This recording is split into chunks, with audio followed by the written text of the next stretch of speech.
the people that came to that first one were largely Baha'is with an interest in the topic. A lot of interest was generated back then. And many of the Baha'is that got involved there also joined the effort that was going on in nearby Portsmouth to learn about the natural step. How many have heard of the natural step? Okay, the natural step is a program that started in Sweden. It's based on 4 system principles, and it basically is a program for turning organizations, businesses, and municipalities onto a sustainable track. Anyway, there were, how shall I say, a series of study circles launched in Portsmouth, and many of the Baha'is got trained to be facilitators of the study circles for the natural step.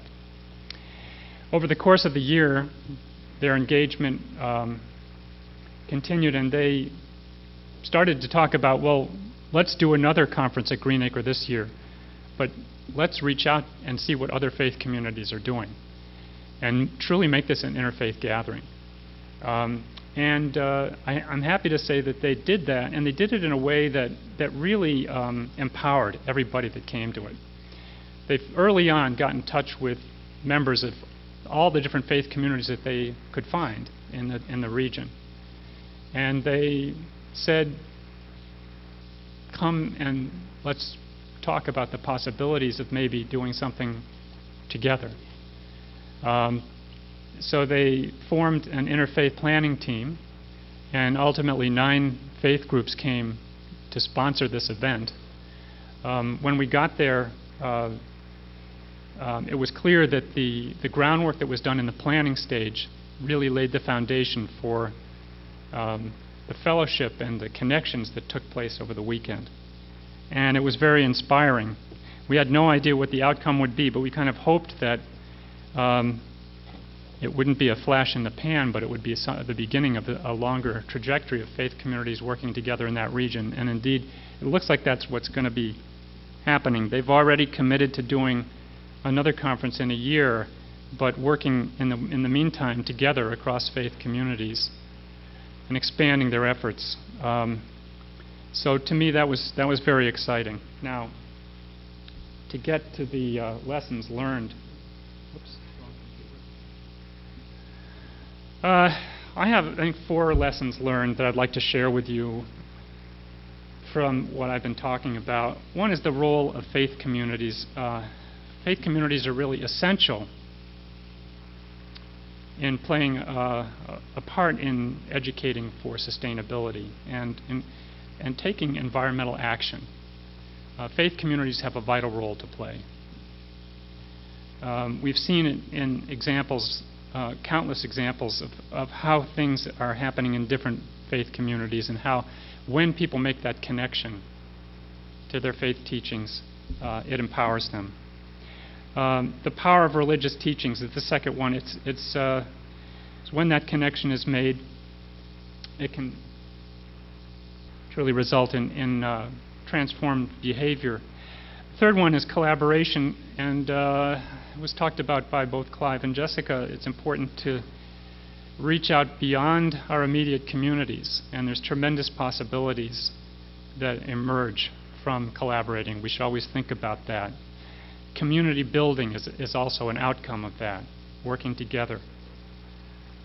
Faith communities and others, across sector and within sectors. We can find common ground, build trust, extend the sense of connection to the wider community.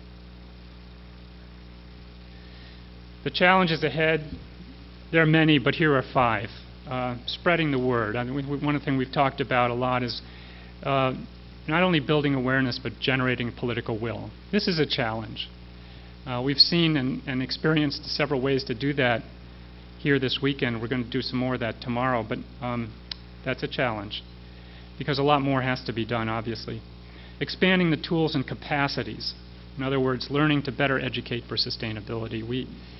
We know something about it, but quite honestly, there's a lot more to learn, and we have a long way to go. making the link between environmental choices and faith teachings.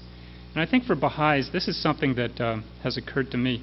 You know, we talk a lot about carrying forward an ever-advancing civilization. This is our charge given to us by the Guardian, really stemming from Baha'u'llah. What does it mean?